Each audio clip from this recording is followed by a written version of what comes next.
É um prazer falar com todos. Meu nome é Rafael, sou oncologista clínico da Mediades. É um prazer imenso.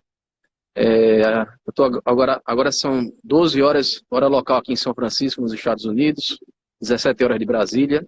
Tá? É, é um prazer imenso a gente estar aqui no ASCO-GU, é o maior congresso de uro-oncologia do mundo. Né? A quantidade de informação aqui no congresso é imensa.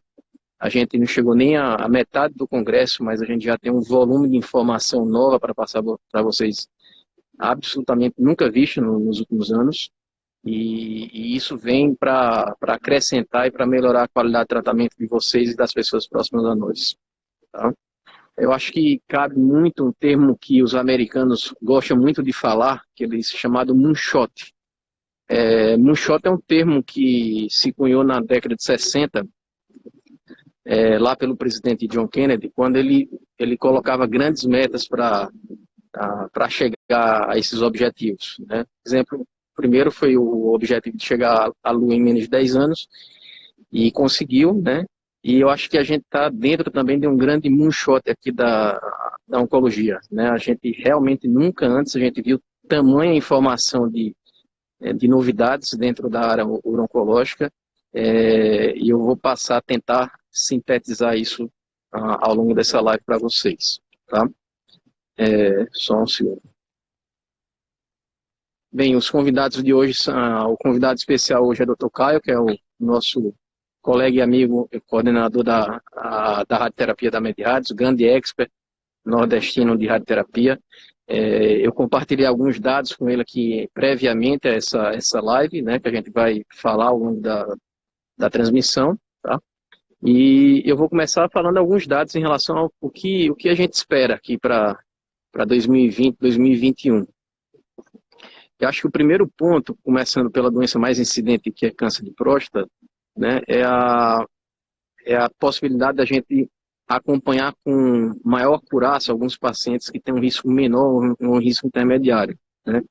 Então, a partir de agora, a gente tem disponível alguns testes genéticos que vão predizer um risco maior ou menor para esses pacientes, no sentido da gente conseguir acompanhar esses pacientes sem eventualmente oferecer qualquer tipo de tratamento. Ou seja, a gente vai poder postergar ou até eventualmente não tratar esses pacientes, né? No sentido da gente conseguir fazer esses testes, e esses testes vão conseguir dizer para a gente se esse paciente é de baixo risco, muito baixo risco, no sentido de tardar o oferecimento de tratamento para esses pacientes, ou eventualmente até nem oferecer qualquer tipo de tratamento para esses pacientes. Eu sei que essa linguagem não é fácil, mas o objetivo é o seguinte: a gente tentar, para um grupo de pacientes, fazer com que eles sigam a expectativa de vida normal, o curso normal de vida deles, e no sentido de morrer com o câncer de próstata e não necessariamente do câncer de próstata. Então, isso são uma das ferramentas que nós possuímos hoje para evitar hipertratar esses pacientes. Né? A gente já vai começar a fazer isso de imediato na Mediades, a gente consegue aplicar. Um desses testes já tem no Brasil, e junto com o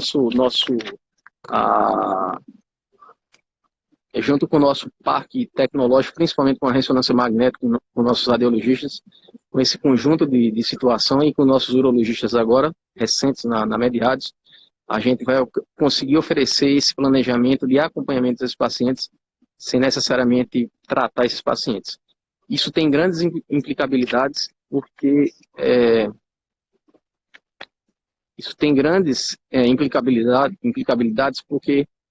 a gente sabe que nenhum tratamento de câncer de próstata é isento de efeito colateral, né? Seja em incontinência, impotência, por melhor que seja esse tratamento, sempre existe um nível mínimo de sintoma. Então, essa situação é uma situação que consegue acompanhar com qualidade esses pacientes, minimizando o risco, e se eventualmente esses pacientes incorrerem numa janela ou mais curta ou mais longa em aumentar aquele tumor, a gente vai saber identificar a hora que esse tumor aumenta, e o planejamento de cura vai ser tão igual quanto seria no começo. Bem, enquanto eu aguardo a turma da Mediades, eu vou seguir aqui com esse resumo que eu fiz, né?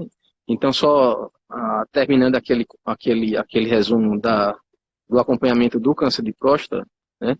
Então, esse teste é um teste que a gente faz em cima da biópsia inicial desses pacientes, e essa biópsia inicial, esse sequenciamento genético, ele determina se esse paciente está dentro de uma categorização de risco menor ou maior, né? Então, caso ele caia dentro dessa categorização menor de risco, associada a alguns parâmetros clínicos e radiológicos que a gente terá desses pacientes, esses pacientes potencialmente eles podem ser acompanhados regularmente por nós, né? O que a gente chama de active surveillance, né? É uma vigilância ativa desses pacientes, no sentido de ter segurança em relação a níveis de controle da doença, sem eventualmente oferecer um tratamento que vai incorrer em efeito colateral, seja impotência, incontinência.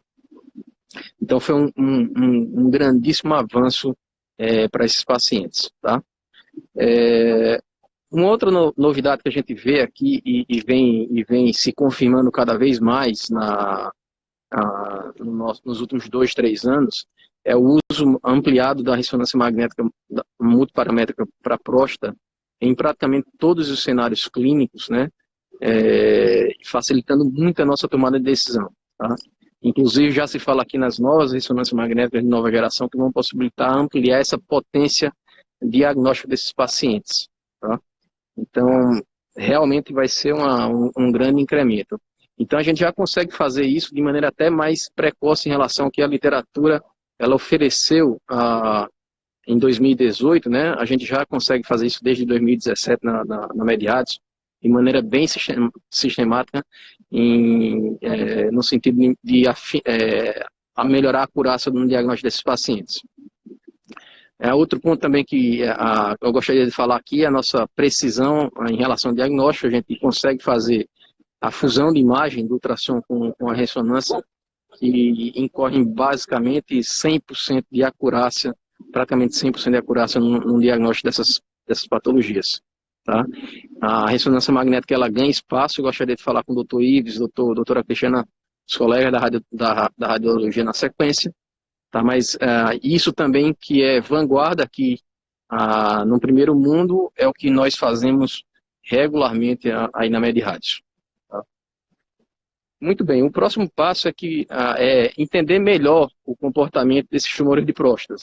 Então, o que a gente faz, a gente usualmente sequencia tumores de próstata numa situação de maior volume de doença, ou até em doença metastática. E o grande objetivo agora é tentar trazer esses sequenciamentos genéticos, não aquele que eu falei inicialmente para isso, mas um sequenciamento genético que mostre qual é a mutação da doença que está ativada, no sentido de criar um alvo terapêutico e de refinar o nosso planejamento terapêutico. Então, isso está sendo feito aqui, inclusive, para os tumores de menor tamanho.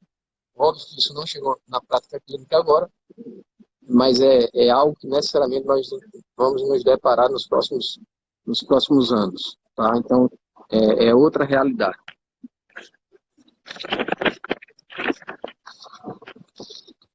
Uma coisa muito bacana também aqui, que eu acho que vai muito de encontro ao que a gente vê aí na Mediados, foi que pela primeira vez os americanos eles cederam, eles realmente aceitaram o uso do exame chamado PET-CT-PSMA.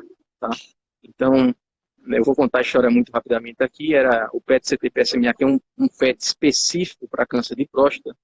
É um exame que era muito aceito pela Europa, pela Austrália e pela América Latina. Nós somos um dos primeiros a começar isso no Nordeste do país.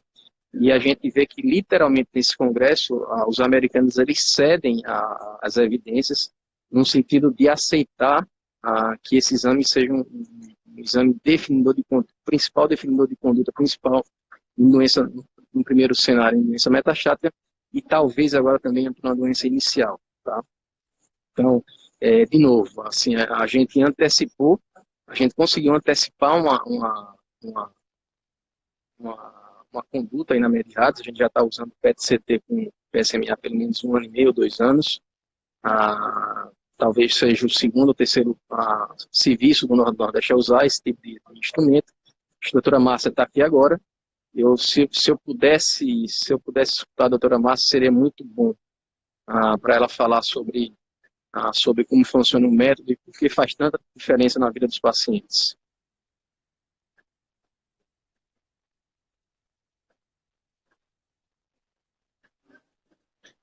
enquanto eu espero o pessoal da MedRads, eu vou falar amenidades aqui sobre esse centro de convenções. O nome dele é o Moscone Center. Então foi o centro, para quem gosta de curiosidade, ele foi o centro.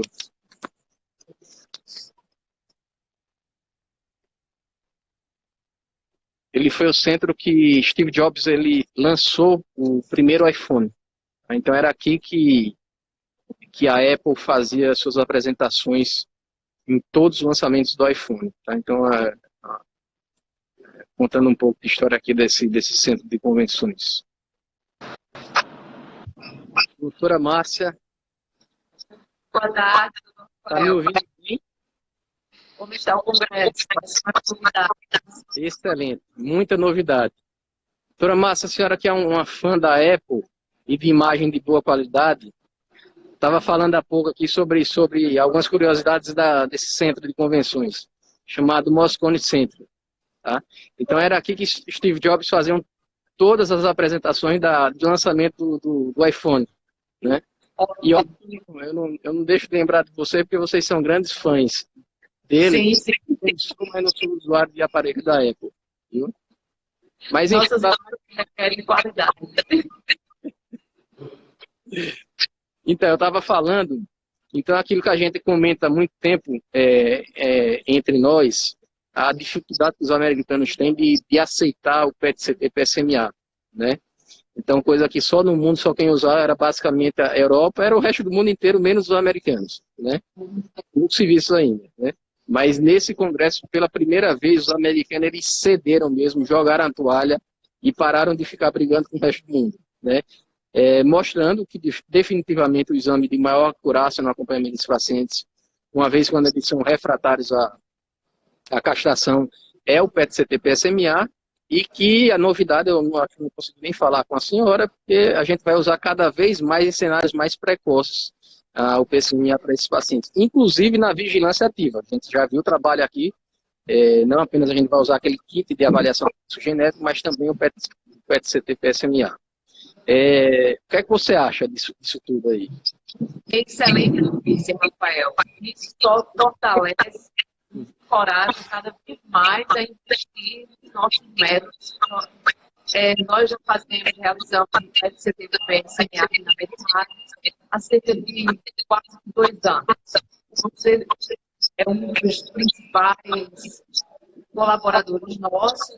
Você vê os bons resultados. Quando o PET-CT do PSMA muda a conduta, muda o diagnóstico, muda os tipos de tratamento que você pode oferecer para os pacientes. Considerando que os tumores de próstata são tumores bastante heterogêneos, e o PET-CT com SDG, que nós já realizamos há muito tempo, ele não é indicado em todos os tipos de câncer de próstata. Os tumores bem diferenciados, por exemplo, ou para as avaliações de recidiva bioquímica. Então, o que nós já fazemos aqui, você agora está nos dando essa excelente notícia, que foi visto agora neste congresso, que é o que mais novo, mais recente, mais moderno, para que possamos oferecer para os pacientes agora com mais segurança ainda e de uma forma mais ampla, o PET-CT com PSMA, para que esses pacientes com recidiva bioquímica, para as doenças bem diferenciadas. Você está me ouvindo, Rafael? Está perfeita a imagem.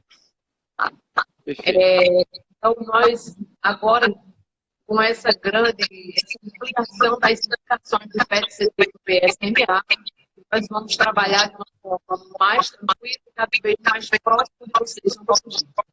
Claro, quem se beneficia de tudo isso é o nosso paciente.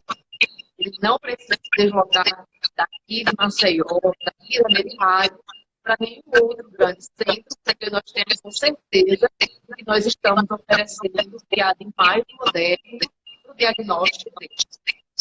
Eu gostaria de parabenizar a equipe inteira, porque foi uma decisão ousada da MedRads de implementar o PET-CT PSMA num centro que não é fora de uma capital, de uma grande capital no Brasil. Foi realmente uma atitude muito ousada, a começar pela liderança do Dr. Rui, né, mas junto com a sua liderança, com o Dr. Caio, com o André, com o nosso físico, né, eu acho que fez muita diferença. porque a gente via que era uma ferramenta que era muito necessária para tratar da melhor maneira nossos pacientes. Então, nós continuamos ainda sendo um dos poucos serviços no Brasil a estudar isso, né? No sentido de melhorar o acompanhamento, a qualidade do acompanhamento dos pacientes. Você consegue falar o PSMA faz tanta diferença, doutora, assim, rapidamente? Sim, o PET-CT ou o PSMA não requer um exame bastante simples, não requer nenhum preparo específico e é realizado aqui na metade. Nós não dependemos de absolutamente nada, nós não dependemos de PET do PSMA, não. Cada consultório vai evoluir, nós dispomos diariamente aqui na Medihard. E com esse grande benefício, diagnosticar uma recidiva numa fase bem precoce, inicial da doença, pacientes que fazem um controle de tratamento, já foram tratados com cirurgia ou com radioterapia, precisam fazer reavaliações, então também o exame de cada, qualquer alteração dos níveis PSMA total, então a gente sabe que tem indicação para fazer essa avaliação de PSMA. Lembrando, Rafael, que o PSMA ele não tem nenhuma contraindicação para esses pacientes. Então, pacientes que fazem diálise, pacientes renais crônicos, pacientes transplantados, não tem qualquer contraindicação. O exame bem E além deles literalmente aceitarem de fato o método, né? Eles não só aceitaram, como ampliaram, estão ampliando esse uso para cenários mais precoces, né? Inclusive para o Active Surveillance, né? Para a vigilância ativa. E agora também estão colocando vários novos radioisótopos e ligantes, né? Então vai literalmente uma grande nova seara de ligantes aí no decorrer dos próximos anos. Tá? Sim. Mais uma vez, parabéns pela decisão de escolher isso há 2 anos. No próximo também, os exames específicos PSMA vão buscar também os pacientes que serão tratados também com essa nova molécula dos outros softwares. Então, não só diagnóstico, mas vai indicar tratamento e monitoração de resposta de tratamento também. Eu gostei muito da abordagem deles de fazer o PSMA para Active Surveillance, para vigilância ativa, né? Então, só o seguinte. Para vigilância ativa, eu acho que para alguns cenários de baixo risco e risco intermediário com histórico familiar positivo, né? Porque denotaria um maior risco. E aí você precisaria, teoricamente, de um PSMA para conferir mais segurança no acompanhamento desses pacientes. Bem, mas isso, enfim, são situações que a gente vai falar com calma quando nós nos encontrarmos por aí, tá? Mas, assim, fiquei muito feliz, eu acho que comprova a vanguarda que a gente procura ter na qualidade do nosso diagnóstico e do nosso tratamento, e eu acho que foi bem por esse sentido, tá? Sim. Devido a um excelente investimento com grandes benefícios para os nossos pacientes. Eu só quero, eu gostaria muito de, acho que só tem um gancho para falar depois com o Caio, com o doutor Caio, que é o cenário da recidiva bioquímica desses pacientes com câncer de próstata, como está fazendo diferença, né? Então, esses pacientes, ele está por aí já? Quem está aqui conosco é o doutor Ives, Rafael. Você pode chamar o doutor Ives para conversar também. Assim, basicamente, eu vou falar só para findar aqui, né? Em relação ao PET-CT PSMA, a gente está fazendo junto com o doutor Caio em recidiva bioquímica, coisa que a gente não conseguia ver em exame de imagem anteriormente. A gente consegue ver perfeitamente, identificar essa recidiva nesses pacientes com câncer de próstata e oferecer uma eventual segunda cura. Então, de novo, mostrando a qualidade do exame. Doutora Márcia, muito obrigado pela participação. E eu vou falar com o doutor aí na sequência. Tá bom. Boa tarde, Rafael. Tudo bom? Doutor Ives Borek, prazer falar com o senhor, viu? Igualmente. Fiquei sabendo que você viu muitas novidades aí no Congresso. Recebi, inclusive, algumas fotos de algumas tecnologias e informações bem empolgantes para a nossa área. Perfeito. Antes de entrar na seara técnica mesmo, Ives, eu vou perguntar direto em relação à fusão com biópsia, ultrassom com ressonância. Por que faz tanta diferença você oferecer e esse exame para os pacientes no diagnóstico?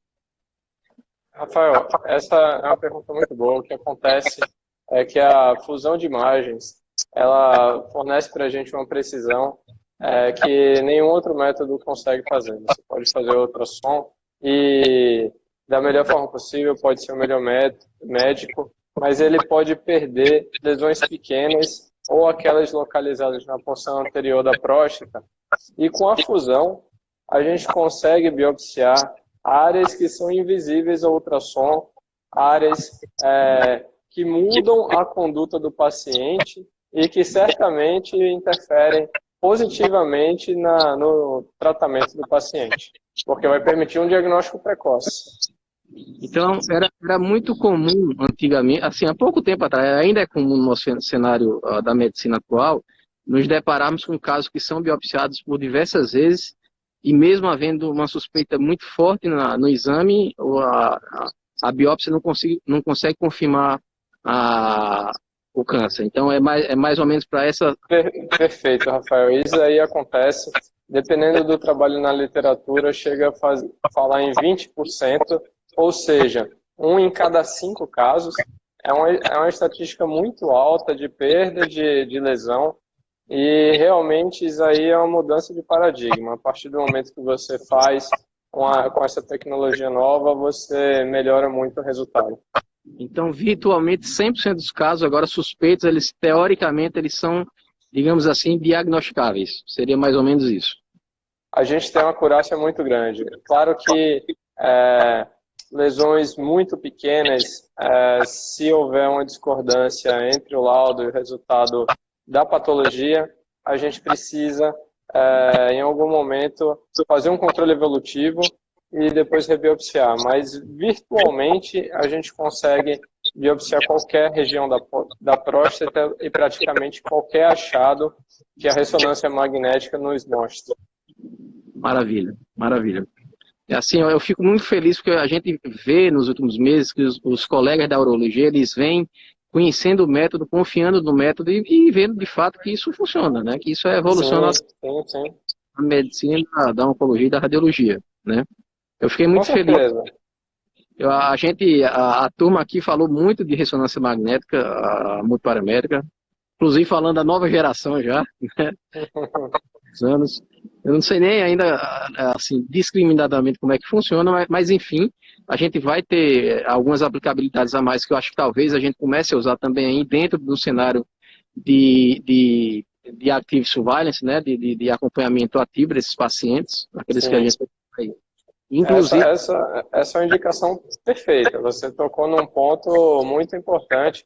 Eu acredito, Rafael, que essa noção que a gente tem de detecção de próstata e a sobrevida do paciente, o que a gente tem estabelecido hoje não é mais a nossa prática. A gente já deve ter resultado superior e os próximos anos vão mostrar um benefício da gente fazer essa técnica que a gente tem feito hoje em dia.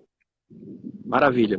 Tem um trabalho bacana aqui que mostra, eu esqueci o autor, que eles, inclusive, estão evitando, assim, eles estão aceitando o nível de segurança que a ressonância está oferecendo, inclusive nem chegando a biopsiar esses pacientes, né?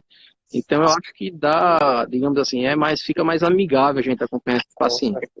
É óbvio que a gente vai ter que abrir o trabalho, vai ter que ver com calma, né, a publicação, mas é animador você ver que isso está evoluindo. Isso é um conceito muito novo, Rafael, que a gente viveu uma explosão de biópsias de próstata, às vezes em casos que não eram necessários, e sempre há a dúvida se a gente estaria fazendo um excesso de procedimento, e essa confiança que hoje a gente tem da indicação baseada no resultado da ressonância, realmente o que você falou é o que tem de mais novo nessa parte de rastreio de neoplasia prostática. Eu acredito que é uma boa prática essa realização de ressonância antes da biópsia e, com certeza, vai ser cada vez mais frequente essa incorporação de que o racional do rastreio de câncer de próstata, a ressonância tem esse local já bem estabelecido. Dentro desse contexto, doutor Ives, eu acho que realmente a tendência que a gente tem nos próximos anos é de oferecer cada vez mais acompanhamento ativo para esses pacientes, né? Então, faltava tecnologia para a gente poder oferecer isso, mas agora a gente, graças a Deus, a gente já tem tudo isso aí, e naturalmente aqueles pacientes que optarem, confiarem que a gente vai seguir com segurança, a gente vai conseguir oferecer tudo isso. Viu? Rafael, eu vou aproveitar e fazer duas observações. Eu acredito que a vigilância ativa ela é um tema que gera muita dúvida. Uma delas é que há um questionamento se a gente deve fazer biópsias periódicas ou se a gente deve fazer ressonância periódica ou então intercalar entre biópsia e ressonância.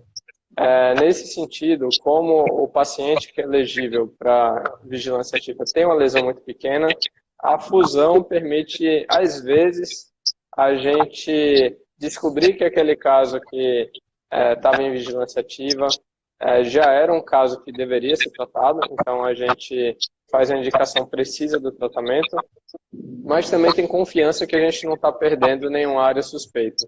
Mas eu vou aproveitar algo que você me mandou aí do congresso, você me mandou umas fotos de fusão utilizando a parte do PSMA com a biópsia de próstata. Eu acho que isso aí pode ser um caminho, principalmente para aqueles casos de recidiva, seria uma indicação muito precisa. Pacientes que já foram tratados e que agora têm uma suspeita no PSMA de recidiva, eu acredito que a fusão também é uma tecnologia que vem para ficar, porque é um procedimento bem mais difícil do que o paciente virgem de tratamento, e sem essa tecnologia a chance da gente perder o alvo é muito grande.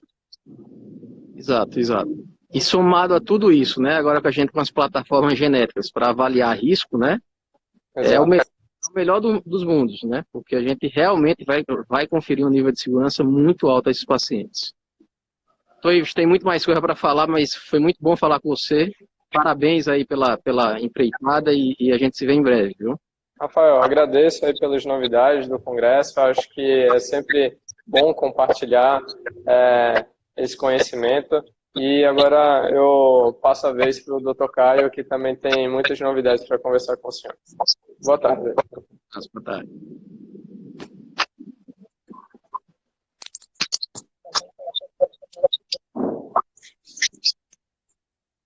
Caio, é um prazer imenso falar com o senhor.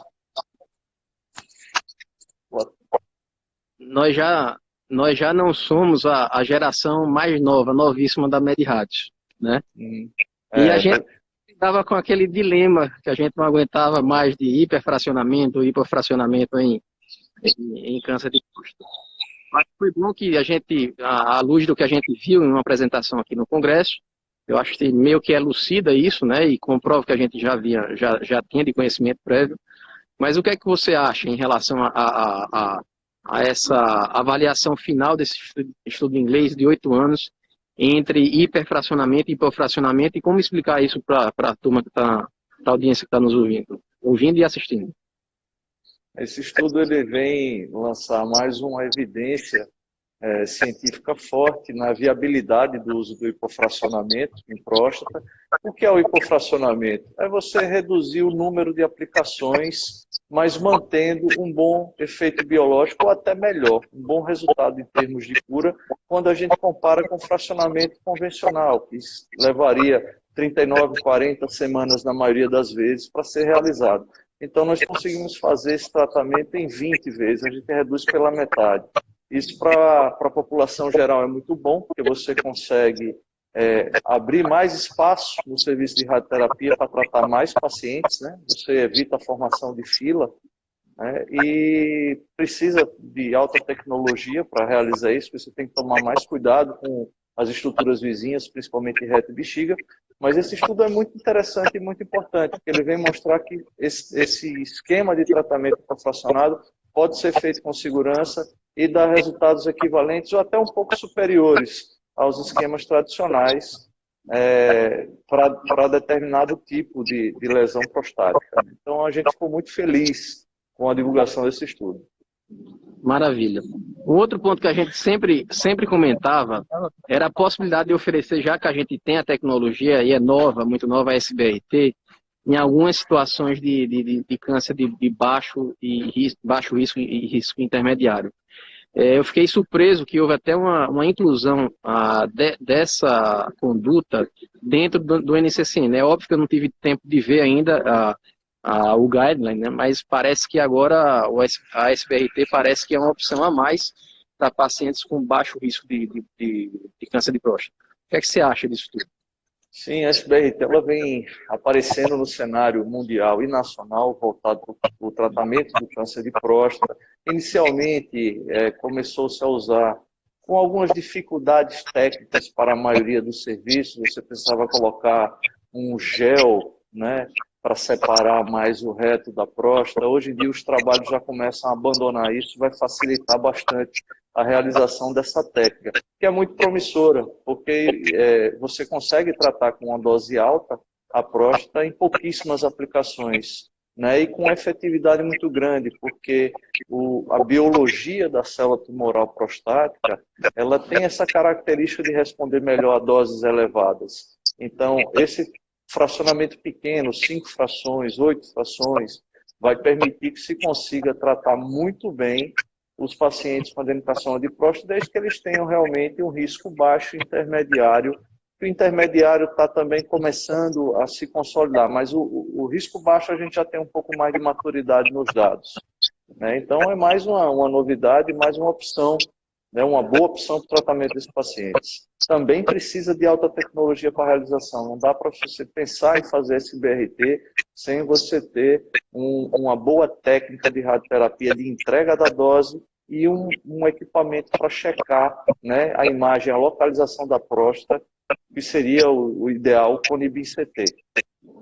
Que nós temos aí na Mediados. Graças a Deus. Bem, foi muito importante a luz da evidência que a gente viu dessas duas clínicas, mas o que mais me entusiasmou aqui dentro da nossa interface da radio-oncologia com a oncologia foi o uso de SBRT em doença oligometastática de próstata, né? Realmente aquilo que a gente sempre comenta, né? Então isso é o feeling, né? É o feeling médico que a gente tem de antecipar o que potencialmente vai acontecer e que a gente em algumas situações precisa usar, porque a demanda clínica do paciente exige isso, vem se comprovando verdade aqui, né? Então, a gente já tem alguma evidência de radioterapia para a doença de próstata metastática, né, para oligometastática do ensaio clínico Stampede, mas agora a gente tem essa possibilidade de tratar doença oligometastática com SBRT. De novo, seus comentários em relação a isso. Então, a gente vem fazendo isso aqui desde o Stampede, de ter divulgado seus dados, que você melhora não só o controle local, mas a sobrevida dos pacientes, né? A gente tem alguns casos já em conjunto aqui na instituição, e sem dúvida nenhuma é extremamente promissor e satisfatório para a gente, da equipe e para os pacientes, porque não só a gente consegue controlar a doença local, o sítio primário, como também aqueles pacientes que têm poucas metástases ósseas, nós vamos garantir controle local, eliminando seus efeitos e garantindo o melhor resultado e a melhor sobrevida para o paciente. É algo extremamente satisfatório. A gente tem uma evidência científica que nos dê embasamento e nos resguarde, nos respalde para a realização desse procedimento. Eu acho que é um ganho muito grande para os nossos pacientes. De novo, eu acho que a gente, toda a equipe aí foi muito feliz em ter incorporado rapidamente a SBRT. Eu aqui sou o primeiro a lhe dar os parabéns na sua pessoa, no Dr. Rui, né, porque realmente você vê que essas tecnologias estão fazendo diferença no desfecho dos nossos pacientes, né? Não à toa você vê a qualidade de acompanhamento que a gente tem por aí, tá? Mas meus parabéns. Eu acho que só uma última citação aqui, teve um estudo dentro de cuidados paliativos que usou radioterapia, né, meio que relatando aqueles pacientes que são planejados em até uma semana, então tem esse tratamento iniciado, tem melhor qualidade de vida, tem melhor uso de opioide, menor uso de opioide e até eventualmente desfechos oncológicos ainda superiores, né? Então, tudo isso que a gente vem falando, assim, em grande parte a gente vem conseguindo executar com certa tranquilidade na Mediados. Eu fico muito feliz em trabalhar do seu lado e ter todas essas ferramentas para poder usar os nossos pacientes conjuntos. Viu? Parabéns pela disponibilidade, é isso. Viu? Vamos... Rafael, a satisfação é nossa e os resultados cada vez melhores dos nossos pacientes nos trazem grande satisfação. Você está me parabenizando, eu também parabenizar também pelo bom trabalho que você vem realizando aqui na instituição. Desejo aí muito sucesso, um bom congresso, aproveite e terminou, venha para cá que tem muita coisa para fazer. Já estou no WhatsApp, viu? Eu tenho certeza disso. Tem mais algum colega? Doutor Rui está por aí agora? Doutor Rui está por aqui, deixa eu checar. Está aqui, espera que já está vindo já, viu? Doutora Márcia, doutor Rui estão aqui, por aqui, passando aqui. Terminar aquele... Tá passando isso, deixa ele sentar aqui. Sentar, eu vou passar para ele aqui. Pai, obrigado pela disponibilidade. Doutor Rui, tudo bem? Oi, Rafael, tudo bem? Como vai? Parabéns aí pelo congresso, pela atualização. Muita novidade aí, né? Muita novidade. Tô numa cidade que o senhor gosta muito, viu? Que cidade é? São Francisco. São Francisco. Ajuda esse pessoal, rapaz. O pessoal da Califórnia está precisando de dinheiro. Leva um dinheirinho aqui de Alagoas para ajudar esses coitados aí, meu Deus. Mas é bom falar com você, doutor Rui, porque realmente a gente vê como as interfaces, as novas tecnologias, dentro do nosso planejamento oncológico que a gente está usando atualmente, faz diferença no desfecho dos pacientes. Né? Então, você vê a SBRT que a gente está fazendo, a radiocirurgia, né? O PET-CT-PSMA, eram coisas que há 2 anos a gente não tinha uma certa ideia que teria uma aplicabilidade tão mais intensa que está tendo hoje. Tanta então, isso aceitação, né? Exatamente. Né? Como é que o senhor vê isso tudo aí? Rafael, é um prazer falar com você nesse momento dessa busca de atualização que você está fazendo. Mas, veja bem, às vezes nós conversamos aqui na MedRádios a quantidade de tecnologia que nós temos hoje e que o público, inclusive o público médico, precisa tomar conhecimento, precisa se familiarizar, é muito grande. Há pouco você falava com o Ives sobre biópsia, confusão de imagem e do uso da ressonância, da multiparamétrica nas patologias prostáticas e da pelve. Ora, você sabe que nós fazemos isso aqui de rotina, nós somos um dos poucos serviços do Nordeste que faz biópsia confusão. Então, nesse congresso, estava ouvindo há pouco você falando da afirmação desse método, da aceitação desse método, que é um método já usado aqui na MedRádios. Eu fico muito feliz de ver o esforço que a equipe médica, você, Ives, Caio, Adriano, que esse pessoal está fazendo para levar para os clientes aqui de Alagoas, para o nosso público, condutas atualizadas. É um update da tecnologia. E esse esforço que nós estamos fazendo aqui em Alagoas é muito gratificante. Quando você chega num centro como a Califórnia, nos Estados Unidos, você vê que essas práticas também são muito aceitas nos Estados Unidos. Muito bom. Parabéns. Fico muito feliz, viu? Fico muito feliz com a nossa equipe de oncologia, de radioterapeuta, nossa equipe de diagnóstico. Muito bom. Mas foi bom dar esse retorno para o senhor, porque realmente, assim, aquilo que a gente sempre comenta, como a necessidade da operacionalidade imediata de novas tecnologias, né? Que às vezes a gente tem dúvida no primeiro momento, né? Mas você vê que que essas tecnologias vêm se firmando, né? Não precisa de muito tempo, não. Em pouco tempo elas se consolidam. Com o trânsito de informação hoje, né, em todos os sentidos, com as mídias sociais, as informações realmente são difundidas com a velocidade da luz, né? Mas fico muito feliz que algumas práticas que estão sendo adotadas aqui em Alagoas, aqui na MedRádios, hoje cada vez mais são consensuadas, cada vez mais são aceitas nos grandes centros, como a ASCO, que ocorre aí na Califórnia, em São Francisco. Fico muito feliz, parabéns, Rafael, pela sua participação na ASCO, por mais esse esforço de atualização, e parabéns à equipe da MedRádios, a todos, a equipe de oncologia, aos radioterapeutas, a equipe de diagnóstico. Fico muito feliz com a sua constatação de que realmente as nossas práticas, grande parte delas, estão sendo aceitas aí em grande escala num centro como esse, né, que é esse grande evento da oncologia mundial. Parabéns. Fico muito feliz. Isso é um trabalho de equipe, né? Trabalho de equipe. Disso, né? Muito obrigado pela atenção e é isso. Eu vou fazendo o resumo final aqui. e fica à disposição de vocês. Excelente. Parabéns, Rafael. Muito bom. Abraço, boa viagem. E ajuda esse povo aí, viu? Eles estão precisando.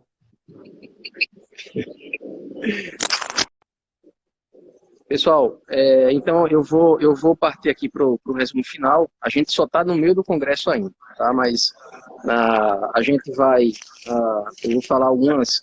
Então, assim, a gente é um dado muito novo, assim, esse dado é muito impactante.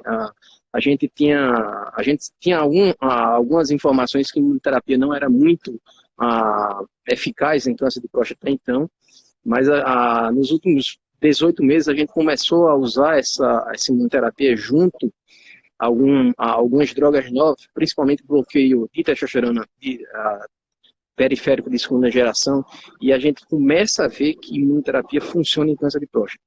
Então isso é altamente impactante. Então é uma primeira evidência que imunoterapia tem sim um papel dentro de câncer de próstata, no primeiro momento refratário à castração, e possivelmente isso vai se ampliar nos próximos 2, 3 anos, né? A gente já tem relatos aqui, isso em off, porque são trabalhos que não são nem publicados ainda e nem discutidos em reunião, mas a gente sabe que alguns colegas que estão tocando algumas espécies de fase 3 no mundo estão mostrando que a imunoterapia junto a esses novos medicamentos, principalmente agora um TKI de terceira geração, dá a resposta da ordem de 70% a 80%. Então, possivelmente, isso é uma coisa que daqui a 1 ano e meio a gente já esteja conseguindo oferecer aos pacientes da MedRads. Tá? Então, eu acho que essa notícia é altamente impactante. E, por fim, eu acho que é bom comentar uma droga nova, uma droga nova em câncer de bexiga junto à imunoterapia, para aqueles pacientes que não conseguem usar uma quimioterapia que é digamos assim, a quimioterapia principal para tratar câncer de bexiga. A gente conseguiu a resposta da ordem de 90%, é uma coisa inédita na oncologia, eu diria, tá? Tão inédita que o FDA vai liberar essa droga, eu acho, talvez nos próximos 15 dias, né? E talvez no segundo semestre desse ano a gente já consiga usar no Brasil mesmo, aí, inclusive na MedRads, tá? Eu fico à disposição agora para perguntas. Eu fico aguardando aqui orientações de Adjane, tá? É muita coisa, pessoal. A gente ficaria aqui o dia inteiro conversando, mas é isso. Muita novidade. Isso vai ter repercussão imediata para muitos pacientes aí na segunda-feira, quando a gente estiver por aí.